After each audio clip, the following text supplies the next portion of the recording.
आज आपण बघणार आहे टाइप्स ऑफ रेजिस्टर। रेजिस्टर म्हणजे काय, तर रेजिस्टर म्हणजे आपला करंटला विरोध करणारा एक कंपोनेंट आहे रेजिस्टर। आता रेजिस्टर कुठे वापरायचा, जर समजा आता आपल्याला एखादी बॅटरी वगैरे एखादा एलईडी जर ऑन करायचा असेल 3 व्होल्टची असेल, पण बॅटरी आपण अनलिमिटेड आपला करंट देऊ शकतो। म्हणजे जर मोठी बॅटरी असेल तर आपल्याला अनलिमिटेड करंट देऊ शकतो, तो प्रोव्हाइड करू शकतो। त्या आता करंटला किती कसं कमी करायचं, तर हा रेजिस्टर आहे।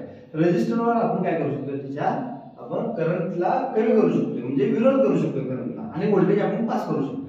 आता काय करतो आपण, तर टाइप्स ऑफ रेजिस्टर बघतो। टाइप्स ऑफ रेजिस्टर मध्ये काय येणार आहे, लिनियर आणि नॉन लिनियर हे दोन मेन पार्ट्स आहेत रेजिस्टरचे।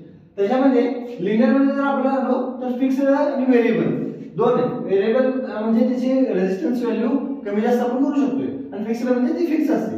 फिक्स्ड मध्ये carbon composition, thin film, thick film, wire bound हे 4 टाइप्स आहेत। आणि व्हेरिएबल मध्ये वायर बाउंड, क्वार्ट म्हणजे पोटेन्शियोमीटर आणि ट्रिमर्स हे झाले linear resistors. Non linear resistors मध्ये थर्मिस्टर, फोटोरेजिस्टर आणि वायरिस्टर येतो। थर्मिस्टर काय करतो, तर टेंपरेचर अकॉर्डिंगली रेजिस्टन्स त्याचा चेंज होतो। फोटोरेजिस्टर म्हणजे फोटोवोल्टाइक असतो, तो आपल्या एलईडीच्या ब्राइटनेस नुसार किंवा लाईटच्या ब्राइटनेस नुसार त्याचा रेजिस्टन्स कमी जास्त होतो।